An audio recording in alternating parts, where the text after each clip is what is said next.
Hi guys! Welcome to Tin and Marcy Daily Life. So for today's video, ayan, nagbabiyahe kami patungo sa Crystal Mart sa may bayan, sa may poblasyon. So ayan si Bakla, nag-iikot-ikot kami ng aming bibiling paninda para sa aming food trip at dahil meron sa aking inutos ang aking mudra dyan. So ayan, tinulungan ako ng aking mimasor na si Marcy na maghanap ng mga paninda na nakasulat sa hawak ng papel. So ayan, ikot-ikot lang kami hanggang sa mahanap na namin ang mga dapat naming mahanap at kumuha na rin kami ng mga pagkain na maaari naming makain for today's video. So ayan, hanap muna yung mga bakla ng taon. Ikot-ikot hanggang sa matapos kami mamalengke, ayan. Mag-grocery, I mean. So, ayan guys. Walking sila bakla. At ayan na nga, natapos na kaming mag-grocery sa Crystal Mart. At ngayon naman, maglalakad kami patungo sa may tricyclean sapagkat pupunta na kami ngayon sa bahay nila Mima, Marcy, sa may Rizal Playa. So, ayan, walking muna mga bakla ng taon hanggang sa makasakay kami sa tricycle. At yan, puro pakyut lang ang aming ginagawa dyan.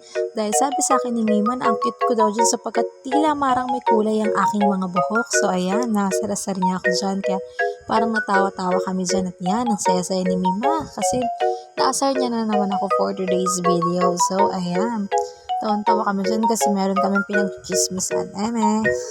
At yan, habang naghihintay kami hanggang sa makarating sa kanilang tahanan, ay ayan, patuloy pa rin ang aming kwentuhan at patuloy pa rin ang aming pagchichismisan. Dahil yan ang buhay naming dalawa, chariris.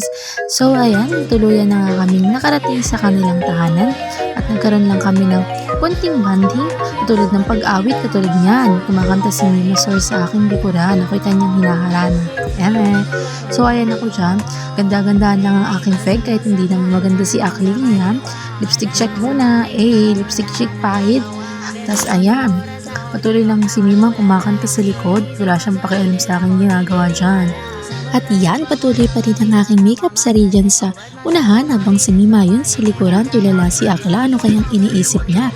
Tapos may patanong effect pa siya na daw ginagawa ko, halata namang nagbibidyo ang tao dyan, talaga naman si Mima Sor, laging tulala. So anyways, ito lang po guys for today's video. Abangan niyo po ang aming mga susunod na mga kaganapan at mga video.